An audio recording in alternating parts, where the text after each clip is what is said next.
Hello, good morning, all of you. Today we are going to learn one of the most important poems composed by Alexander Pope entitled Ode on Solitude. This is the most important poem as it expresses the poet's emotions and feelings in loneliness or in solitude. The title is very suggestive, connotative, and symbolic. The poet uses words, for instance, commentary. The reader is stereotypically a pretty one to comprehend this poem, and it's quite simple to analyze Alexander Pope's oldest surviving poem entitled Ode on Solitude. It simply means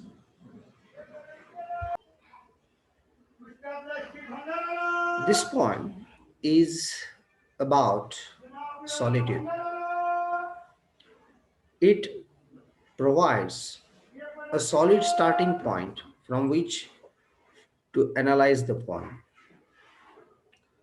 Alexander Pope, the poet, wrote his work.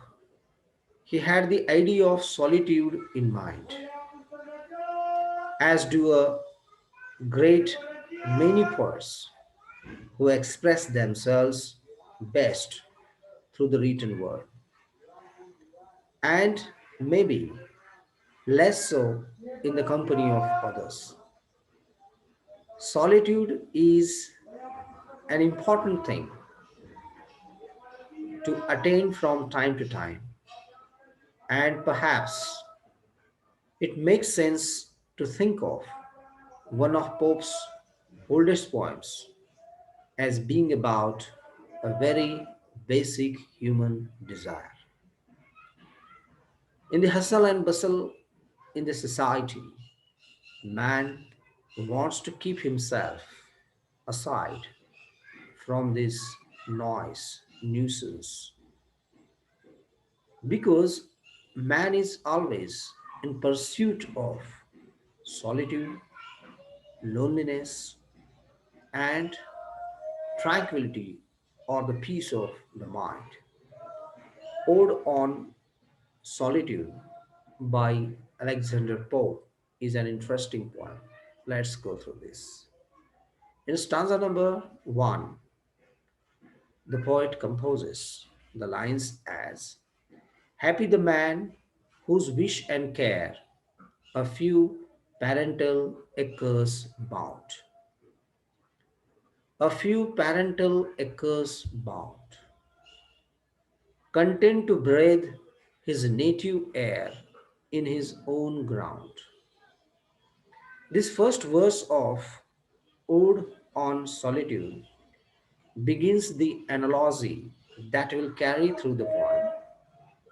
It is seen through the life of an anonymous man who is portrayed as being an ideal for happiness. So here is an anonymous man who is portrayed as an ideal for happiness.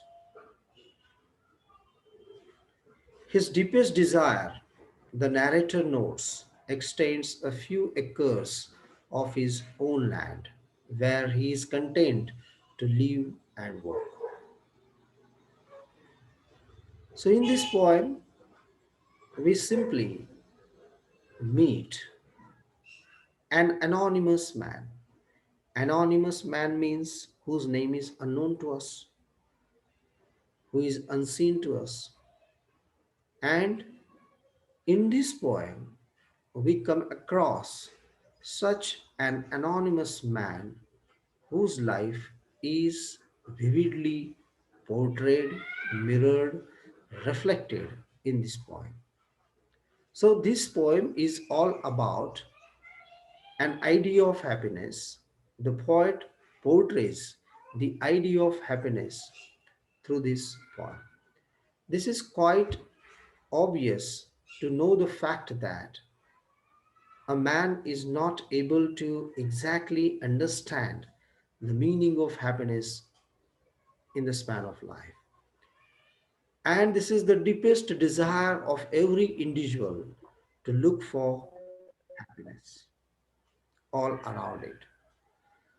So when I was in my school, in one of the lessons in Marathi, my teacher taught about the theme of happiness. I still remember the content rather than the title of the lesson and all these things.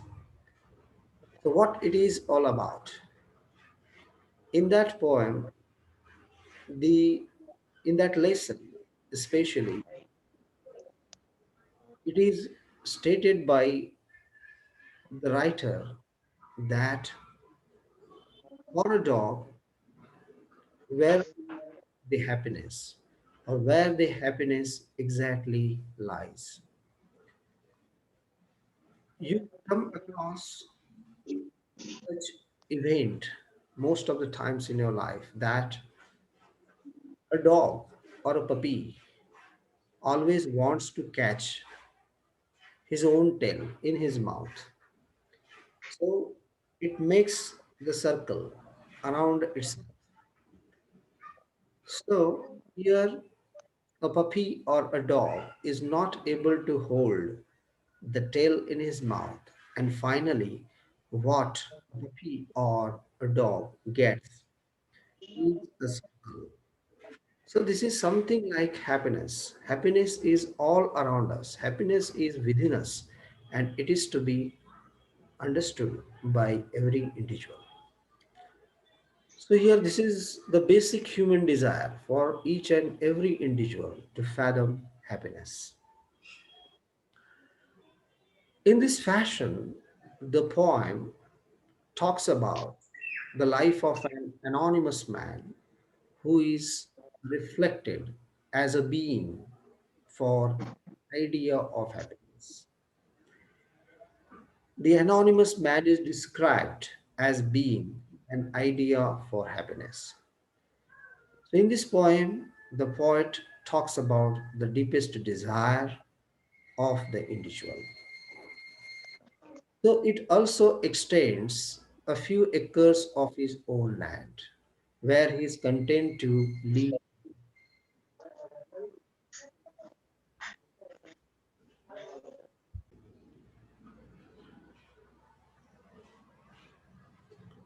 So in our life, uh, what exactly happiness means to us? It is said that if the person has money, all the things which are required for ecstasy, the physical things which gives us pleasure. So here the idea of happiness is all around us. It gives us pleasure. So a few acres of the land, the things which give us pleasure, and it can be had through the possessions of the land. We can say that the person is very happy if he has money, if he has a bungalow, car, property, and all these things. But this is quite clear that a person who is rich cannot be said that he is happy. or the person who is rich cannot be said that he is unhappy. Actually, happiness is a state of mind. This is what exactly happens with the notion of happiness. So, here, his deepest desire, the narrator notes in this context, extends a few acres of his own land where he is content to live and work. In my previous lecture, also, I gave you one example of a person who has everything in his life, that is, a bungalow and all the material possessions, but still he is not happy because at the end of the poem, he comes home, he opens the drawer, takes a pistol, and commits suicide, shoots him dead. This shows that happiness cannot be pursued outwardly because the face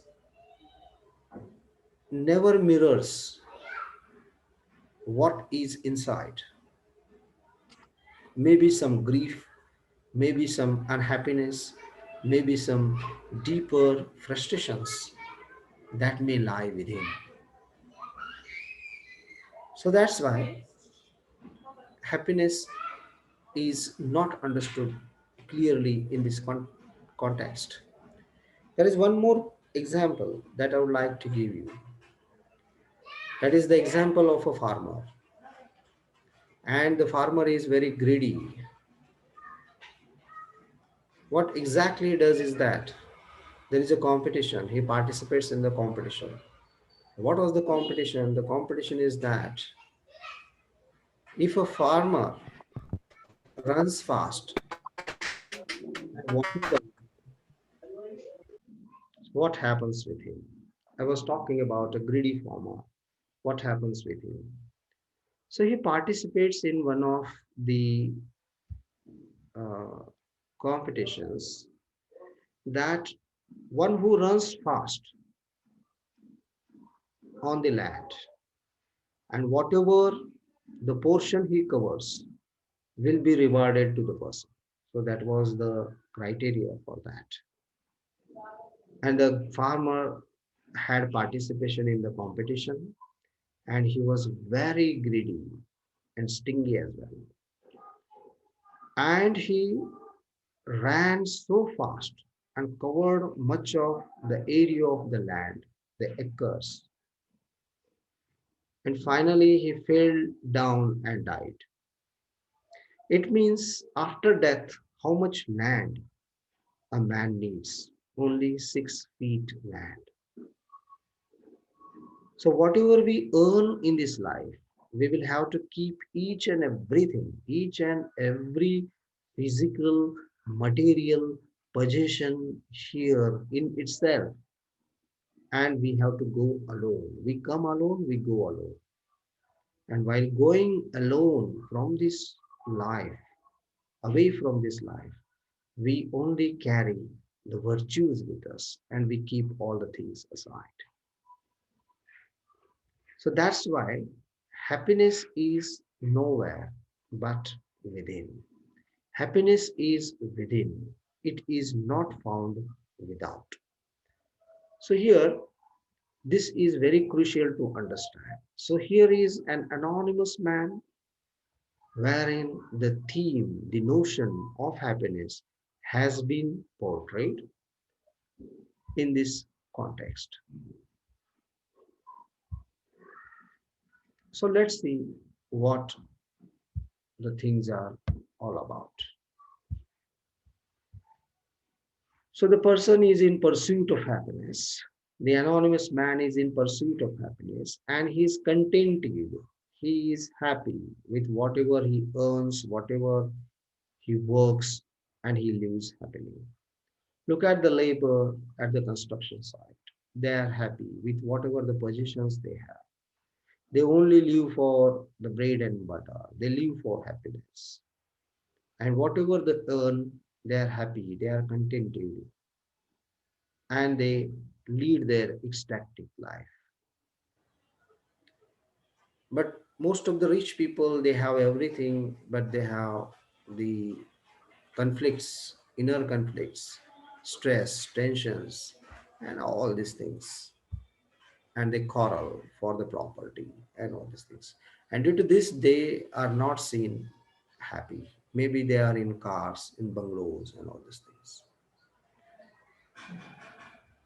That's why the equation, like the rich people are happy and the poor people are sad, both the statements cannot be justified by themselves, because rich people are happy, but all the rich people are happy.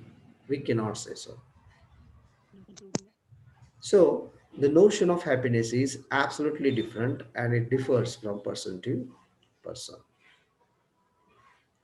So, here the inclusion of the word parental suggests that the land belongs to this man by inheritance and therefore belongs solely to him.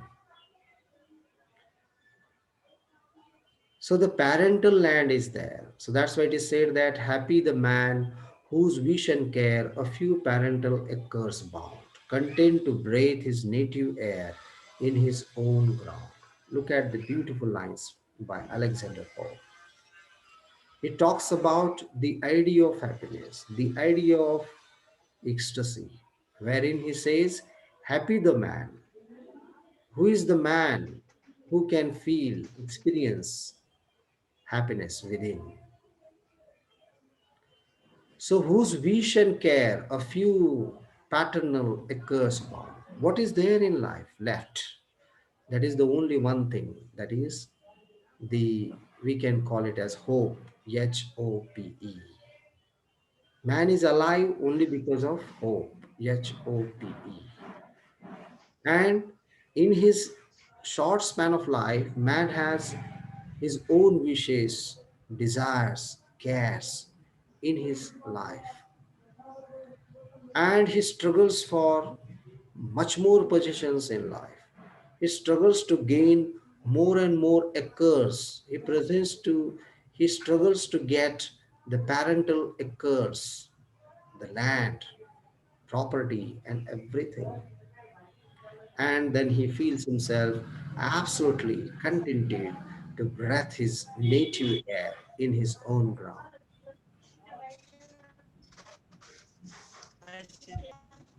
Hello, Karthik, please mute yourself.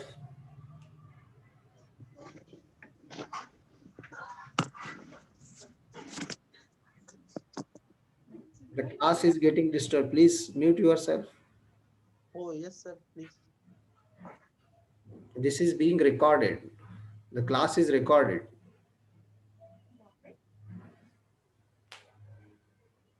Sorry, sir. Okay. Mute it so that there will be no problem. No sound will be there from Okay. your side. Okay. Yes. Oh, Thank you. Thank you.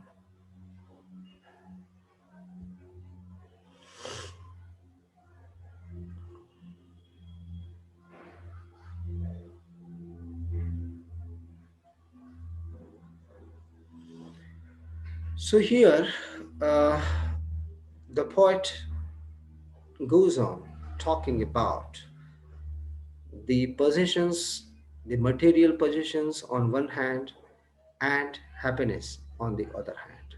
So that's why he includes the word parental, because man is so lazy that he wants to get everything free of cost, okay, from parents. So here, the land belongs to this man by inheritance. He got the land by inheritance, and therefore the land belongs completely to him, solely to him. So that's why content to breathe his native air is the commentary on being happy with what a person has rather than constantly wishing for more. So, this is quite interesting to know the fact that man is always in search of happiness elsewhere. The verse structure and rhyming pattern is quite clear in this poem. That is, there are three lines of eight syllables each, followed by one line of four syllable, rhyming in an ABAB pattern. This persists up until the final two stanzas, at which point the final line lengthens to five syllables. So this is the structure of this poem. And let's go for the stanza number second. Whose herds with milk, whose fields with bread, whose flocks supply him with attire, whose trees in summer yield him shade, in winter fire. Let's go through the beautiful lines by Alexander Pope in this poem. What exactly he says? Whose herds with milk, whose fields with bread, whose flocks supply him with attire, whose trees in summer yield him shade, in winter fire. This verse conspicuously or simply means that the man is self sufficient. His land is shown to be a farm which provides for all his needs. His herds provide him with milk. He is able to bake his own bread. In the summer season, his trees provide him ample shade, shadow, and in the winter, the wood from those same trees can be lit up to keep him warm. He has no need for other things of anything beyond his own land. He is contented. It means that who is happy, the person is happy who is having whatever is required for him. In this context, here the anonymous man is self sufficient, he is self contented because he has a farm, he gets the milk, he gets the clothes, bread, shadow, fire, and whatever is required for his life. He gets everything, whatever he aspires for. So while the verse reads strangely, as braid and shade do not rhyme, it is important to remember that Ode on Solitude was written over 300 years ago. So during this period in Britain, braid was pronounced with a longer vowel sound.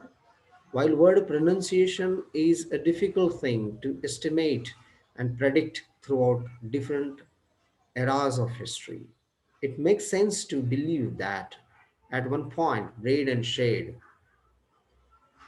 can be used as rhymes for one another.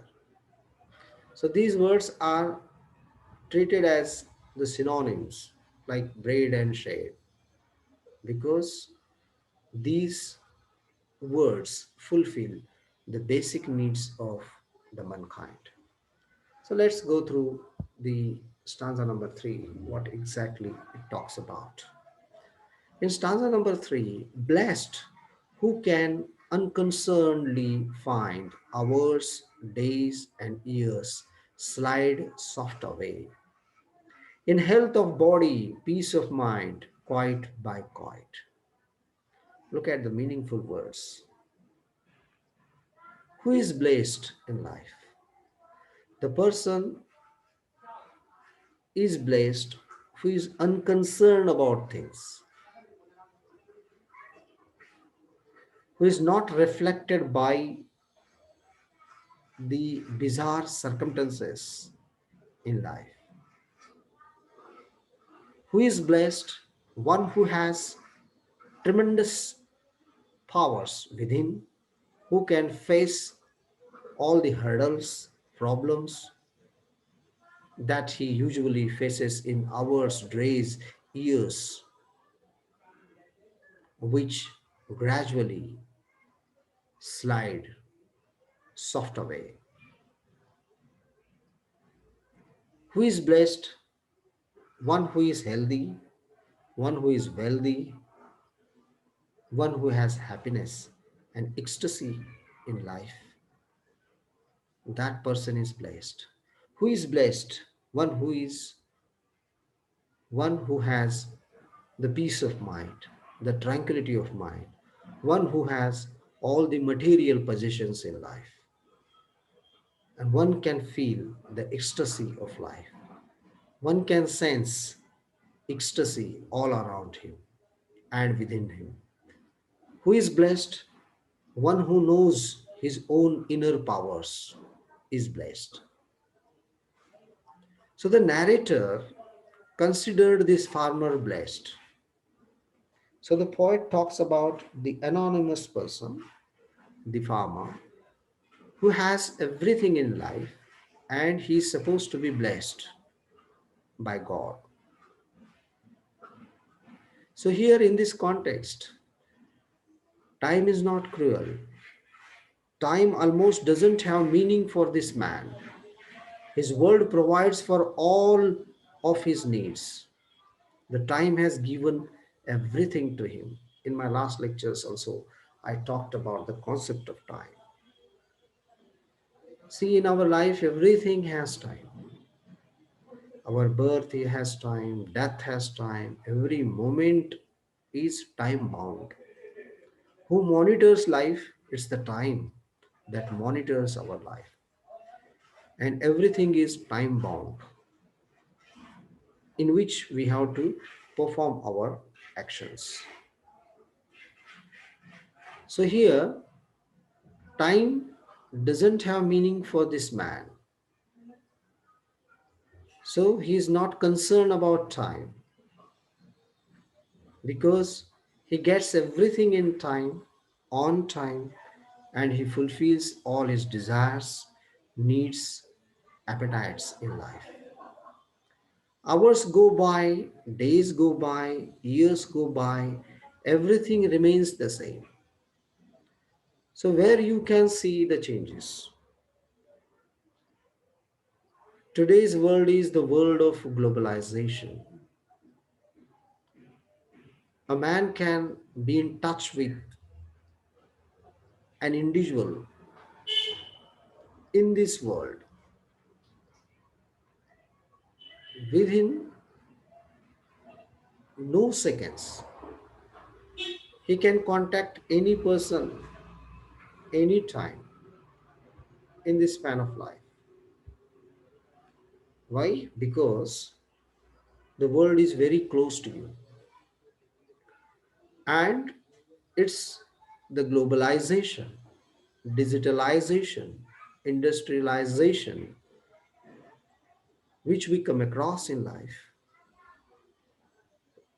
which facilitates each and everything to the humankind. And man gets all the possessions and thinks himself he's very happy, he's very contented. But this is not so.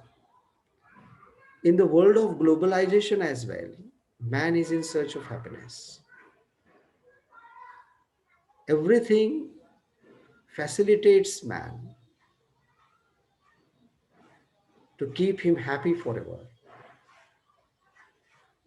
But the concept of happiness is absolutely different and is totally noble to man.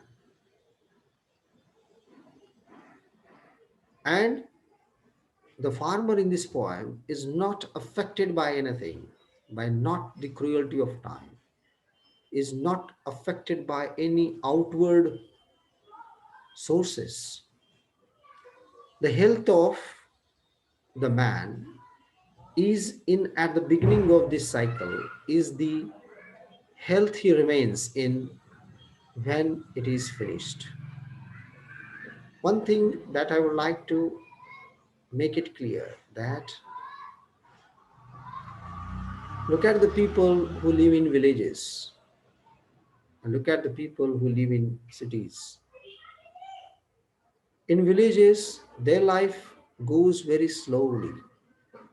In urban life, we can see the hustle and bustle, sound, nuisance, hectic life, scheduled life, where the time moves fast, fleets fast, and it makes each and every individual work within, work on time. But in villages, the time goes very slowly. The people are very happy. Whatever they earn, whatever the positions they have, they can most possibly enjoy happiness all around them. The health the man is at the beginning of this cycle is the health he remains as though in a world of peace and quiet. There is absolutely nothing that could disrupt the life of this farmer, and the narrator sees that as a high blessing. The farmer is blessed because he's having everything, he's having the peace of mind, all the material things, and whatever he works, he's happy in it. So let's see this stanza number 4, what the stanza is all about.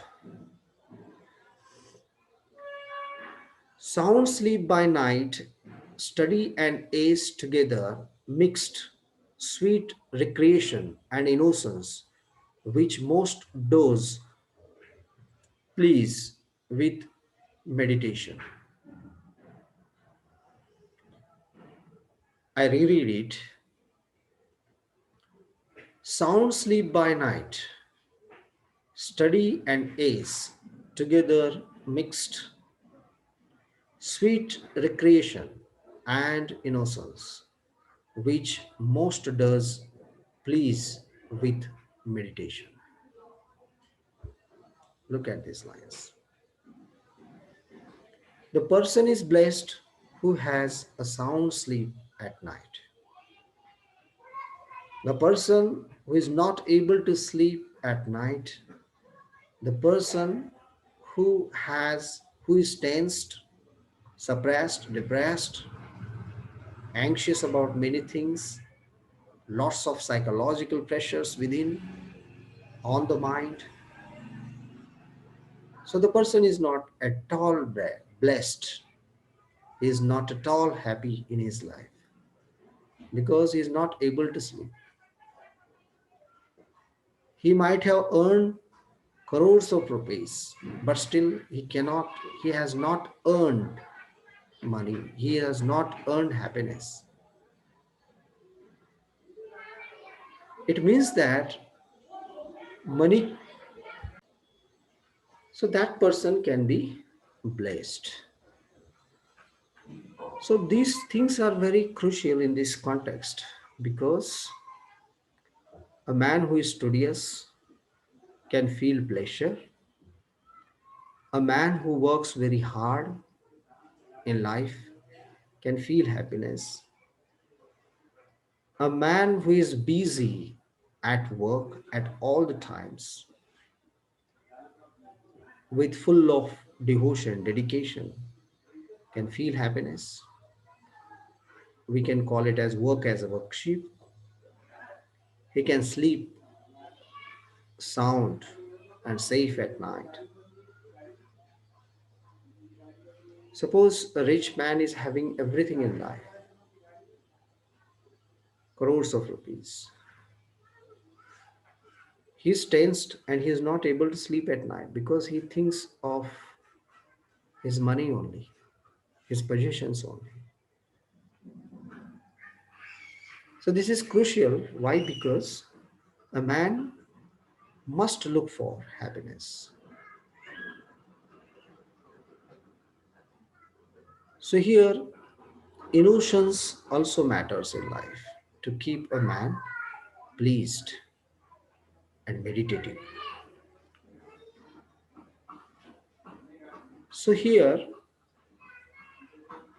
this verse sees the start of the final lines being 5 syllables long and continues the sentiment of the verse before it. The notion of innocence is introduced here by the poet, and it is a fair way to describe a man who lives his life in isolation. He is innocent, which means he himself probably doesn't appreciate the kind of life he leads in the same way the narrator, author, or the reader does. There are many people who are in search of happiness, and the happiness can be found in innocence. The happiness can be experienced in isolation for most of the men in life. So, in this poem, also, there is a man, anonymous man, who lives his life contented, who lives his life in isolation, in solitude, in separation. We can call it as quarantined. He's innocent. So, he feels the happiness. It is a strange idea and casts the character of the farmer in a different light. The portrayal of the farmer is differently and vividly presented by the poet. He could, in fact, be viewed as a naive and ignorant individual, one who simply doesn't know enough about the world. There is one of the poets who says, I want to pass away from this life without or pass away from this life unnoticingly. The people should not notice about the death of me. I want to escape from this life so secretly that the people should not know anything about me. So there are some individuals who are of the opinion they do not want to disclose or divulge their identity to others. So this is something different in consideration. So one who simply doesn't know enough about the world, or he could be viewed as living the ideal life. That life is the ideal life. That life is the most happiest life that the poet wants to talk to us. Where is happiness? The happiness is in ignorance most of the times. The happiness dwells all around us, and we have to find out the happiness within.